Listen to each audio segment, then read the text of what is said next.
माझं सोलापूर न्यूजमध्ये आपल्या सगळ्यांचं स्वागत.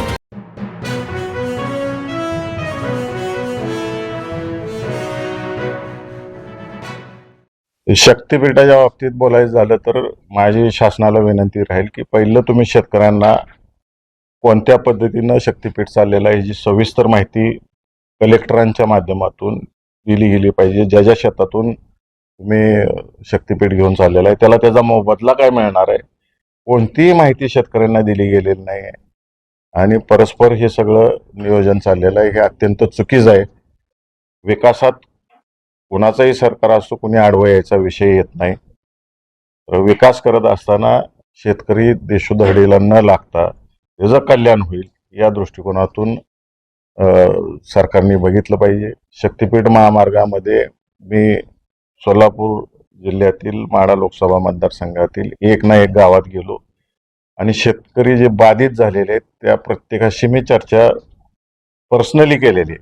प्रत्येकाबरोबर वेळ घालवलेला आहे तिथं आणि त्यांच्याकडून समजून घेऊन मग या लढ्यात मी उतरलेलो आहे आणि मी शेतकऱ्यांबरोबर राहणार आहे. या शेतकऱ्यांवरती अन्याय होतोय. सगळं माळशिरस तालुक्यातलं निमगाव सारखं गाव आहे.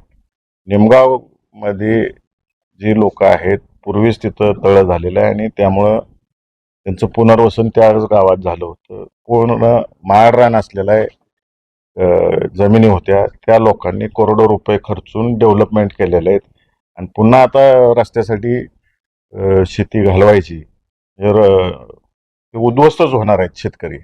आणि रेडी रेकनरच्या दराने गव्हर्नमेंट देईल 5 पट, आज ऐकतोय आम्ही 5 पट देणार आहे अधिकाऱ्यांशी संवाद साधल्यानंतर. तर रेडी रेकनर रेटच कमी आहे तिथं आणि पड जमीन उल्लेख उतार्यावरती आहे. म्हणजे तुटपुंजी रक्कम ही शेतकऱ्यांना मिळणार आहे. माढा तालुक्यात बघायला गेलं तर सगळा भाग हा सीना माढा उपसा सिंचन योजनेच्या माध्यमातून बायकात झालेला आहे. शेतकऱ्यांनी लाखो रुपये खर्च करून 40-50 लाख रुपये खर्च करून आपल्या बागा उभा केलेल्या आहेत आणि एवढा खर्च करून तेवढी किंमतच मिळत नाही या जमिनीला आणि अशा ह्याच्यातून रस्ता चाललाय. तर हे अत्यंत चुकीचं आहे. आम्ही शेतकऱ्यांबरोबर राहणार. करकमची जर अवस्था बघितली तुम्ही, आमच्या मुलाखती घेण्यापेक्षा या शेतकऱ्यांच्या मुलाखती घ्या, त्यांच्या फील्डवर जावा, त्यांची अवस्था काय ही माध्यमांनी बघावी अशी माझी विनंती राहील. मग तुम्हाला गांभीर्य समजून येईल. आणि ज्या भागात लोकांची इच्छा आहे सांगोल्यासारख्या की आमच्या भागातून जावा रस्ता, तिथून न्यायला पाहिजे. आत्ताचा जो रत्नागिरी नागपूर हायवे तोच किती रिकामा चालतो, त्याच्यातून पूर्ण टोल मिळतोय का, पैसे वसूल होतात का, हे शासनाने बघा. आणि तोच हा रस्ता जर एक्सप्रेस दर्जा दिला आणि काय थोड्याफार अपग्रेडेशन केल्या तर विरोधी होणार नाही, जमिनी जाणार नाहीत नव्यानं.